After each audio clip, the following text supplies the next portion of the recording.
로즈피부과 윤영민 원장입니다. 나는 과연 침샘비대가 있을까? 이것이 오늘 말씀드릴 내용의 제목입니다. 침샘비대는 침을 분비하는 침샘이 비정상적으로 커진 상태를 말합니다. 이 침샘이 커지면 얼굴이 커 보이거나 턱선이 사라지면서 살쪄 보이게 되고 심해지면 마치 두꺼비 같은 모습이 나타납니다. 좀 생소한 내용일 수도 있는데요. 하지만 침샘비대로 고민하시는 분들이 그 의외로 상당히 많을 뿐 아니라 그 수도 점점 증가하고 있는 추세입니다.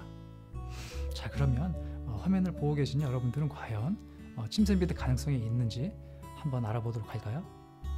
말씀드리는 내용의 해당 사항이 많으면 많을수록 침샘비대가 있거나 없더라도 앞으로 생길 가능성이 높을 수 있습니다. 자, 그럼 첫 번째, 습관적으로 과식이나 폭식을 한다.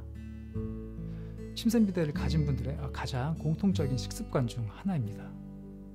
두 번째, 식사 후에 먹은 음식을 자주 토해낸다.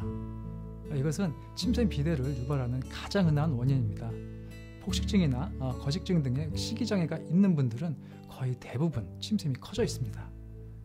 이 증상은 체중 조절에 대한 지나친 스트레스가 있는 경우에 누구한테나 나타날 수 있는 증상입니다. 세 번째, 식사하는 시간이 남들보다 지나치게 길다. 음식물이 입에 들어오게 되면 침이 계속해서 분비되어야 하고 당연히 침샘도 쉬지 않고 일을 해야 하기 때문에 침샘 비대의 원인이 될 수 있습니다. 네 번째, 레몬을 씹어 삼킬 정도로 신 음식을 즐긴다. 지나치게 맵거나 신 음식은 더욱더 침샘을 자극하기 때문에 침샘 비대의 원인이 될 수 있습니다. 다섯 번째, 식사 사이사이에도 껌이나 간식을 자주 즐긴다. 세 번째와 같은 이유로 침샘을 커지게 할 수 있습니다. 여섯 번째, 체중 변화가 심할 정도로 살이 쪘다가 빠지기를 반복한다. 고무줄 몸무게를 자랑하는 경우는 과도한 폭식과 무리한 다이어트가 반복되기 때문에 침샘이 커지는 경우가 많이 있습니다. 일곱 번째, 과음이나 흡연을 자주 한다. 술이나 담배는 구강 점막에 강한 자극이 되고 침 분비를 유발합니다. 또한 과도한 음주나 흡연은 침샘비대뿐만 아니라 건강을 위해서도 피하는 것이 좋겠죠. 여덟 번째, 점점 얼굴이 커지는 느낌이 든다. 턱 밑 침샘이나 귀 밑 침샘의 위치가 정면에서 볼 때 얼굴의 바깥 경계부에 있기 때문에 이것들이 커지면 얼굴이 더욱 커 보이거나 목이 두꺼워 보이게 됩니다. 아홉 번째, 체중에 비해 턱선이 잘 드러나지 않는다. 여덟 번째와 비슷한 내용인데요. 귓볼 부위에 귀 밑 침샘이 커지게 되면 아래턱까지 내려와서 붓게 되고 턱 밑 침샘은 턱 라인의 중간 부위에 있어서 커지게 되면 턱 라인의 경계가 사라지게 됩니다. 열 번째, 안면 윤곽이나 턱뼈 수술 후에 붓기가 심하게 오래가거나 수술 전에 비해서 턱선이 더 안 좋아졌다. 성형수술 후에 침샘의 크기가 갑자기 커졌다기보다는 예전부터 커져 있던 침샘이 눈에 잘 띄지 않다가 수술로 인해서 턱 라인이 올라가면서 눈에 띄게 되는 경우가 많은데요. 수술 후에는 실제로 붓기가 있기 때문에 환자분들은 붓기가 잘 안 빠지고 남아있는 걸로 생각하는 경우가 많이 있습니다. 11번째, 거울을 보면 광대뼈에서 아래 턱뼈로 이어지는 얼굴선 뒤로 또 다른 얼굴선이 보인다.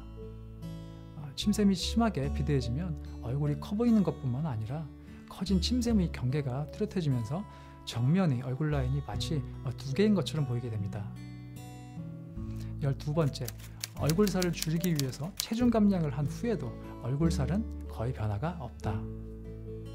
침샘이 붓게 되면 대개는 살이 찐 것으로 알고 운동이나 다이어트로 체중을 줄이게 됩니다. 체중이 줄면 얼굴 볼살은 빠지지만 침샘은 거의 그대로여서 오히려 침샘이 더욱 두드러져 보이게 됩니다. 13번째, 귓볼 주위나 턱선 아래로 좌우 양쪽에서 밤톨만한 몽우리가 만져진다. 침샘이 커지면 몽우리나 혹처럼 만져지기 때문에 걱정스러운 마음으로 종합병원에 가서 자세한 검사를 받게 되는 경우가 많습니다. 이런 경우에는 다른 이상은 없이 단순히 침샘만 커진 것이고 특별한 치료 방법은 없다라는 얘기를 듣게 되는 경우가 대부분입니다. 마지막으로 14번째, 얼굴이 자주 붓는다. 침샘은 어느 날 갑자기 커지기보다는 커지고 작아지기를 반복하면서 서서히 커지게 되다가 결국 부은 상태가 지속되는 경우가 많습니다. 자, 여러분은 이 경우 중에 몇 개나 해당되시나요? 침샘은 크기가 크다고 해서 몸에 해로운 것은 아닙니다. 침을 많이 분비하도록 침샘을 자주 자극함으로써 침샘 조직이 커진 것일 뿐이지 침샘의 크기가 침샘 비대 치료의 기준은 아닙니다. 침샘이 크더라도 외관상 눈에 잘 띄지 않아서 신경이 안 쓰이면 굳이 치료할 필요는 없습니다. 반대로 침샘이 그다지 크지 않더라도 자주 눈에 띄고 이것 때문에 스트레스가 심하게 되면 치료하는 것이 좋겠죠. 일반적인 미용 치료는 현재의 모습보다 좀 더 예쁘고 매력적인 모습을 가지기 위해서 치료하지만 침샘 비대 치료는 현재의 비정상적인 모습에서 침샘이 커지기 이전에 정상적인 나의 모습을 되찾기 위한 치료입니다. 그렇기 때문에 침샘 비대로 고민하시는 분들은 그 스트레스가 더 크다고 할 수 있습니다.